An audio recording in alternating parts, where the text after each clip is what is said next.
Gloria, Gloria, I think they got your number. But I don't remember the rest of the words. Anyways, this is also a Gloria. Let's get started.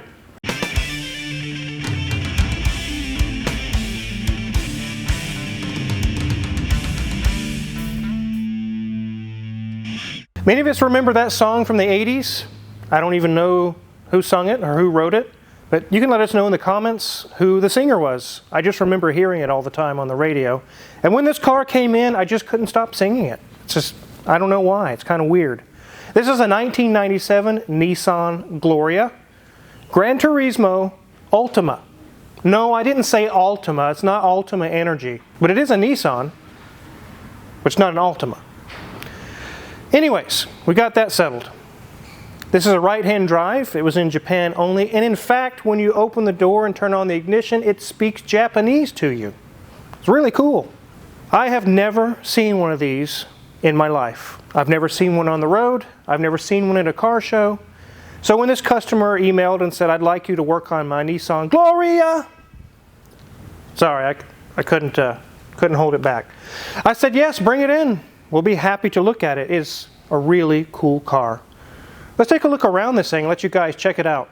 Look at that beautiful front end. It almost looks like a GTR or something, or a Skyline, or it has a really beautiful front end. Kind of almost looks like a Bentley as well. The Gloria actually has a very, very long history, just not in the US. The car was initially built by the Prince Motor Company starting in 1959. The name was based on the Latin word for glory. Most likely the Prince Company didn't realize it was also a popular name in the US at the time. Or they just didn't care since the car wasn't ever going to be sold in North America. In 1967, the Prince Motor Company was bought by Nissan, and in 1971, the fourth generation Gloria was badged as a Nissan. Many changes and evolutions of the Gloria evolved over the years. Pininfarina even got into the game in 1979 in the sixth generation with slightly upgraded design. This 1997 is the 10th generation, which had a restyle from the 9th generation, which ran from 95 to 99. The 11th generation, which ran from 99 to 04, was the end of the Gloria line after 46 years of production. This car has the Gran Turismo Ultima trim package, which after searching online I was unable to find what exactly made the trim different from other versions of the Gran Turismo, like the Type X, SV, or S. I can only assume it was the ultimate trim level and far superior than the Ultima that was also available at the time here in the States. Being this is an executive level car, it does not have the energy of an Ultima. Alright, let's go ahead and get the hood popped and take a look what's under the hood. Wizard, where are you going? Oh, sorry, it's right-hand drive. Not even used to that.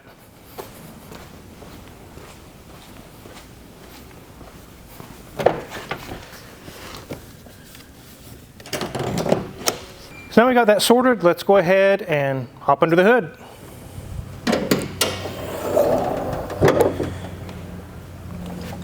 Here we can see 3 liter, which 3,000, and it's turbo. Turbocharged twin cam 24 valve, and tons of Japanese writing. As you can see, it really wasn't intended for the United States market. This Gloria had a 3-liter V6 turbo that puts out 188 horsepower and 173 pound-feet of torque and averages about 20 miles per gallon. It has a top speed of 129 miles an hour.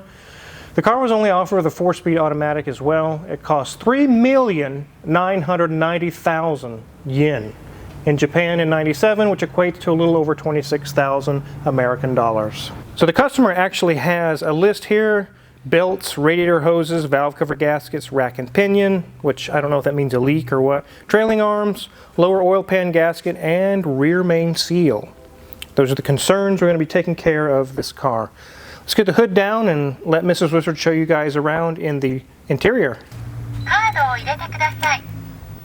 Well, I'm not so sure what she said there, but I'm hoping it was greetings. Go ahead and turn that off. But you can see that it has 79,745 kilometers, which comes out to be about a little over 49,000 miles. So really not much. Zoom back, you'll see that we've got the leather wrapped steering wheel, and you'll see that it also has wood trim around our HVAC systems. This was a part of that Gran Turismo package, and you can see they even have Gran Turismo right here, and Nice little hidey hole there as well. Nice, holds the latch as well. Everything really presents very well in this car. It is very odd to be sitting on the right side of the car. Other than being a mailman in today's society here in the United States, we do not sit on the right side while we are driving, but everything is in fabulous condition. The door cards are looking good. It does have cloth seats, but they are automatic. So part of the package could have had leather seats, but obviously this one did not, but does have the automatic adjustments for our seats. Let's go back to that center section and look at this fabulous infotainment system. Yes, ladies and gents, that is a very tiny CRT behind that little screen saying Nissan. But let's go ahead and push some of the buttons here. Under CD, not so sure what it's saying there. You can definitely tell it is a CRT as well because you can see the rolling line going down. But let's go ahead and push some others. Here we go, here's tape. And if we go to radio, so we can see that it actually does have the new numbers, and it does have some English going on here, but some not so much. So, definitely an interesting package with this car. One thing I do notice that they must have been using the air conditioner a lot with where they are. It must have been a very hot place in Japan for those 49,000 miles. As we move back down though to our floorboard, you'll see that it has the original floor mats. That also has that Gran Turismo on it, so part of that package came with some custom floor mats. Back seat, again, more cloth seats. Got two tones going on there, two different patterns, also in very good condition. We have also more of that wrap around floor mats in the back as well. Headliner, big sea of gray, big sea of gray. Nothing going on. This car is in amazing condition. The only thing I can see has a little bit of wear is right here, and I wonder if that might be some sun damage done on the steering wheel, but otherwise this is in really good condition. Enough of this interior talk. Let's get this up in the air. I really am wondering what it looks like on the underneath.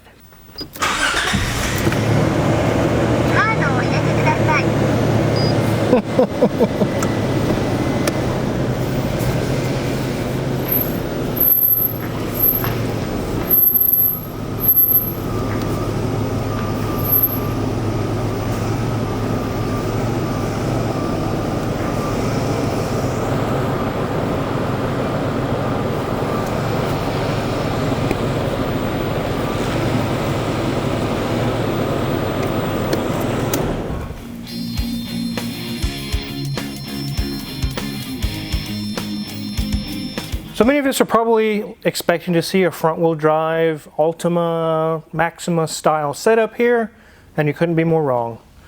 This is rear-wheel drive, guys. Let's take a look. Here's the oil pan gasket the customer is talking about. Nice and oily there. Check out these wheels. Brakes are, wow, they got like 80% remaining. They're good. Struts are good. Uh-oh, sway bar link.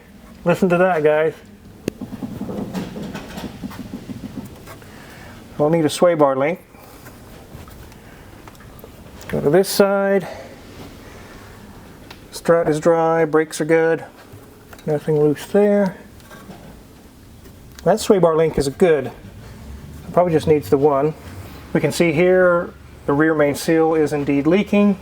We'll be pulling the transmission, which luckily we don't have to drop the whole thing like a front wheel drive. We can just pull the transmission only. It's kind of odd to see the steering rack with the actual steering shaft on the right side. Mrs. Wizard actually commented just a minute ago, what is that rod there? We just normally don't see that. We do see a little bit of a leak going on with this boot. We'll have to see if it's the... Uh-oh. Look at that, guys. We'll have to get... I don't think the rack is leaking. That's just normal lube. And it needs a boot there. Let's check the other side. Yep, same thing. So it needs steering rack boots. Bellows, I should say. Here's our transmission. Everything looks dry there. Everything looks good. It does have a catalytic converter. It has a Mercedes style flex disc. Some people call them Guibos or whatever you call them, but that one looks to be in pretty good shape. There's our carrier bearing. Everything looks to be intact there. There's our dual exhaust and an actual U-joint that's staked. As I've mentioned many times in the past, when you see those stake marks, which is those little dots, that means the U-joint is not replaceable. You buy the whole shaft. Here's the differential, nice and dry. Nothing leaking on the sides really. All right, let's check the back. Boots here, they look good. That one looks good. Sway bar link is good. I don't see anything leaking. The shocks aren't leaking. Nothing loose. Brake pads are also good there. Dry shocks. Good sway bar link. No torn boots. Nothing loose.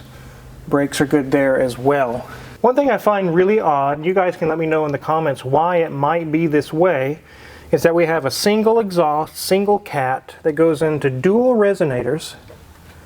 We have dual exhaust coming out those, and then it goes back into single again, and a single, well, it has two little tailpipes, but it's really just single out.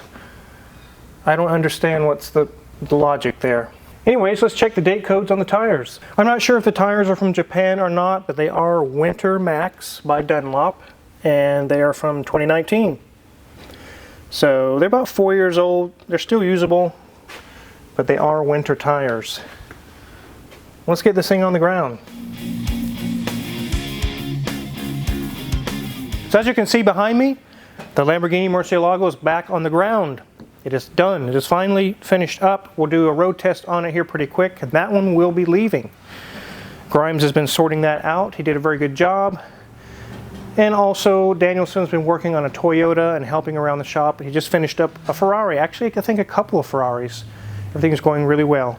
In order for a vehicle to be imported to the United States, it needs to be 25 years old or older. This one's 26 years old, so it's a year past what it needs to be. You could still bring a 98 in, but any further models or generations after this one will have to wait. They would not be allowed to come into the United States right now. So this is almost as new as you can get and bring it into the United States, and it is in very good shape. And due to that fact, that's why we don't see a lot of these 2001, 2002, the 11th generation or other models, because they're not allowed. They're not allowed to be here. So Wizard, since it's only been able to be in the country for a little while now, can you even work on it? Yes, we can work on it. The thing is parts.